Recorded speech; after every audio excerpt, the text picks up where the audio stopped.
In the northern wilds, where the trees stood older than memory and the air always seemed touched by mist, there was a place known only as Hollowfen Crossing. Few dared to travel that path after sundown, for it was said the road itself remembered every soul that passed and never let go of the ones who faltered. A wandering mason named Elric once chose that way, believing the warnings to be nothing more than fireside tales meant to keep children indoors. He was a practical man, hardened by stone and hammer, and he scoffed at the idea of roads with memories. His pack was heavy with tools, his cloak damp with drizzle, and his thoughts fixed only on the village beyond. As twilight bled into the trees, the fog rose thick, swallowing the road until Elric could see only a few paces ahead. That was when he noticed the sound footsteps, faint but steady, matching his own. He turned, expecting to find another traveler, but the path behind was empty, the mist unbroken. Unease tugged at him, but Elric pressed on. Soon he began to notice shapes forming in the fog, faint silhouettes walking beside him, behind him,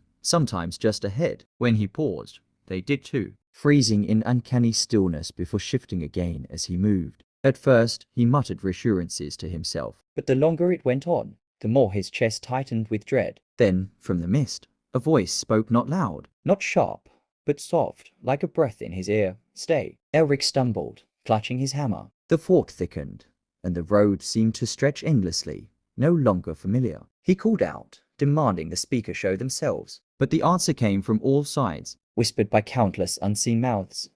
"Stay with us. Walk no further. The crossing keeps what it finds." Shapes closed in figures of pale light, faces half-formed, eyes deep as wells. They reached not with malice, but with a strange, sorrowful longing. Elric swung his hammer wildly, but the fog swallowed each strike. His legs grew heavy, his steps slow, as though the road itself clutched his boots. By dawn, the villagers waiting beyond the crossing found only his tools, scattered on the moss, his cloak damp with dew. No sign of Elric remained. They whispered that he had joined the other travelers who never made it through, whose footsteps still echo in the mist, waiting for the next soul to falter. And so, Hollowfen Crossing remained true to its name, a place where every step might be your last, not for danger of beast or blade, but because the road itself refused to let you go.